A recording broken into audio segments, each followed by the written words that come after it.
We're at German security tech company Abbas at their rear plant, which houses this test lab, which they've kindly let us take over for a few days to bring you our biggest ever and most comprehensive locks test. So if you've ever wondered what £11,000 worth of broken bike locks looks like, so for this test, we've got 29 of the best-selling locks from the biggest brands out there. As part of this test, we've devised a whole series of tests that simulate manual attacks. We've got some manual attack work going on as well. Every lock that we've got on test has been living in a climate chamber for a couple of weeks to simulate years and years of outdoor use, just to see how they hold up. On from that, we've got a bolt cropping test, a torsional twist test, which is where you try and literally force the lock open by twisting it as you would with a crowbar.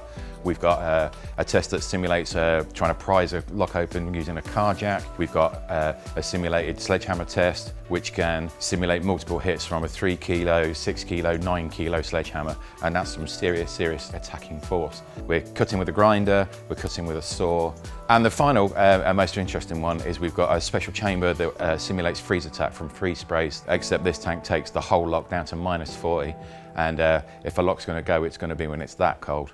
So it may seem counterintuitive to come to a lock manufacturer to test everybody else's locks, but all the lock brands agreed to what we were doing, and this facility has been built to meet every single international security standard. So this really is the best equipped place to come. It's where we can do the most comprehensive and fairest testing we can.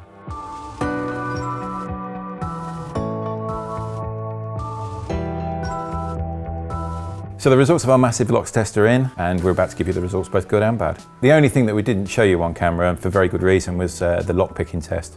Now, Abbas have their own team of locksmiths, and we got those to look at every single lock over a 5-minute period to try and break them. The impressive thing that with this part of the test was that 23 out of the 24 locks passed. All of these were based on a much more complex cylinder system, which again makes it much harder to pick. The only lock that failed is an older style plate lock.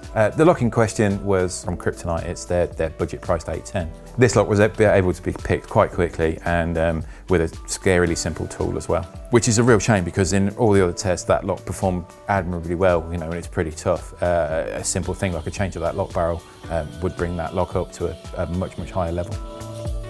Foldable locks is a fairly new category, and these are the types of locks that aren't necessarily designed for maximum security, but they are designed for maximum portability and maximum convenience.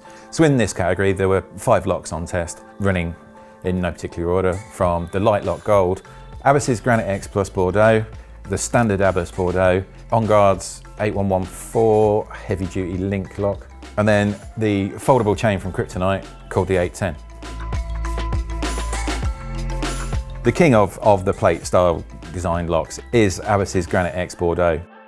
Of the other style plate lock designs, there was On Guard's heavy duty version. Still pretty tough, but like all plate locks, they're extremely good if you try and pull them because they have this highly flexible nature. They're fairly resistant to torsion because it's actually really hard to get any sort of torsional twist on a design of this type. If you can get enough torsion force, then the weak link is the rivet. On some of the cheaper ones, you find that those rivets do pop, but not without causing significant damage to a frame. Where they do fall down though is that the plates are quite compact, quite thin, and can be quite easily sawed. The exception to that rule obviously was the Abbas Granite X, because they use a super tough and hardened steel, which basically blunted our standard saws. The tungsten bladed saw could get through it eventually, but it did take a much longer time than any of its rivals. But on the actual kind of folding genre, the one that we found was the best was the Light Lock. It's a really interesting design. It's lightweight, as you can guess from the name. It's safe to use on your bike, and its super highly flexible nature means lots of traditional kind of force attacks, twisting, pulling, hammering, etc. It was pretty much impervious to. It didn't last too well up against the disc cutter or against sawing attacks, but both of these methods create a lot of noise. If you're locking your bike in a highly visible area with lots of people around, or you're just using it where we'd recommend things like a folding lock is for kind of short, low security use, like if you're just popping into a shop or you've stopped at a cafe, then the Light Lock is by far and away the most usable and the toughest proving in our tests. Chain locks, because of their very nature of being a chain, they're extremely adaptable. You can swing them around lots of different shapes, lots of different objects, thread them through different parts of the bike. The downside usually of a chain is that if it's light enough to carry, it probably isn't that tough, and if it's tough enough, you certainly wouldn't want to be carrying it. So most of the time we recommend the use of a chain, especially the big heavy duty ones. That's either for home use, in your garage, in your shed, or somewhere that you can leave it at your place of work. Leave it in your locker, pull it out every day, lock your bike up super secure. So we tested 9 chains in total, starting out with the Abbas City chain, and then there's the Hiplock Homey Gold. There's the Kryptonite Keeper 695. There's the Masterlock 8239. Then there's the Kryptonite Evolution Series 4 with an integrated lock. You've got the On Guard Mastiff 8019, the Oxford Chain and Mini D-Lock, and then finally Squire's SS50 CS. So with the nature and the extremity of the testing we did manage to break every single chain in this test. That isn't necessarily to the detriment of the quality of some of the chains on test, but we just wanted to be able to show you the sort of force it takes to break a really, really high grade chain. So if you take the lightest and most portable chain that we had on test, Kryptonite's Keeper, that took just under 56 Newton meters of bolt cropping pressure to cut.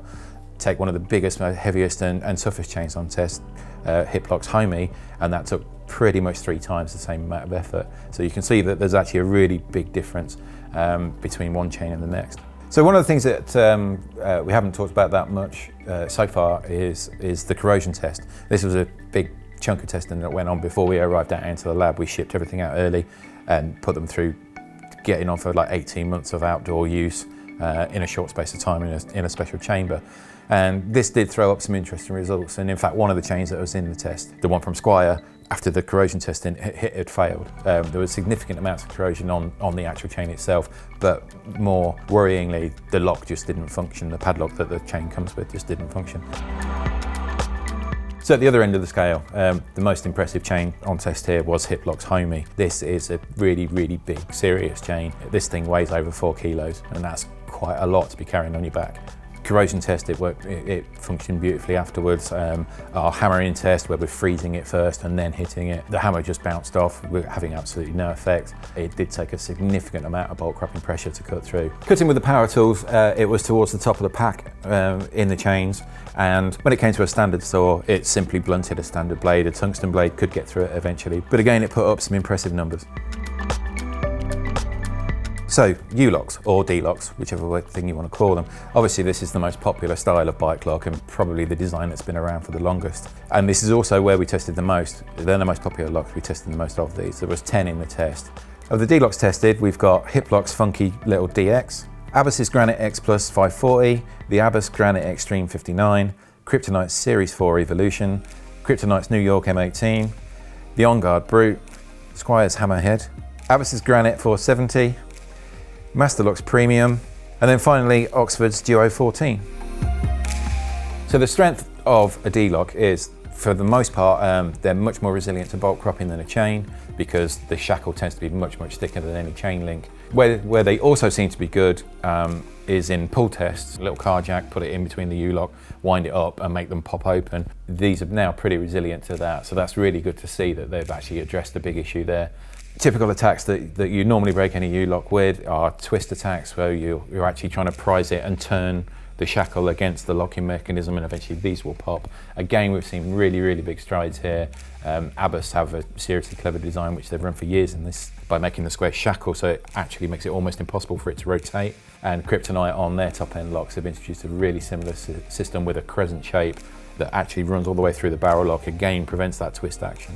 Now, where the U-lock can tend to fall down is against your battery-powered cutter or your tungsten blade. Some of the locks here are much better than others because of the grade of steel that they've used and the resistance to it. And again, these sorts of attacks create a lot of noise and create a lot of spectacle. If you're locking your bike safely in plain sight, in built-up areas, where there's lots of foot traffic, then these do tend to be the best of the portable lock solutions. So at the budget end of things is Kryptonite's Evolution Series 4. It's a really good little D-lock. They've beefed up the security on it to resist twisting. It was incredibly good under the tensile testing as well. Its bolt cropping numbers were impressive for any lock at any price. So the only things that really let down the Evolution is its bracket. So if you do want a lock that you're going to be able to fit a bracket so you can just hold it on your frame of your commuting bike, this isn't the one because the bracket failed all too quickly. And the other thing was that it did get a little bit stiff after the corrosion testing. So if you do buy a lock, any lock really at this sort of price, then make sure you invest in a regular kind of maintenance schedule, you know, to give it a few squirts of WD-40, especially through the winter months.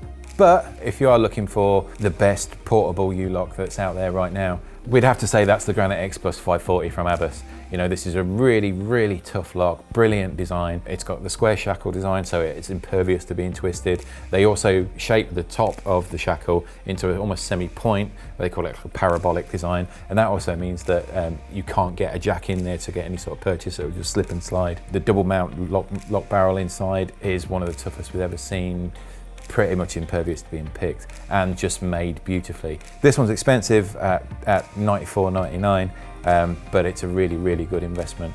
But still, this one has really fierce competition from Kryptonite's New York M18, which is almost as tough as the Abbas, in fact, just about as tough as Abbas, but where the Abbas is doing things really with clever as a design, what Kryptonite have done is just use the toughest materials they can. So either way, you're left with a lock that will be absolutely stunning and give you the best level of security you can find. But even these two are championed by Abbas's Granite Extreme 59. This thing is an absolute monster. I mean, it's expensive, it's over £200, but it is pretty much the toughest thing we've ever tested. It blunts saws, it takes bolt cropping forces that are 3 or 4 times anything we've ever seen before.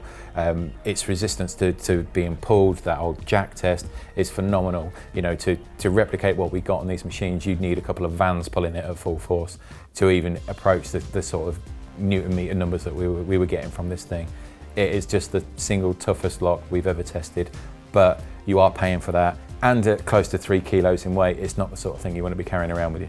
This is one of the most popular motorcycle locks there is as well. So if you are the sort of person that does ride your best bike to and from work or locks it up regularly, then this is worth the investment. It's pretty much the only thing that's going to protect it.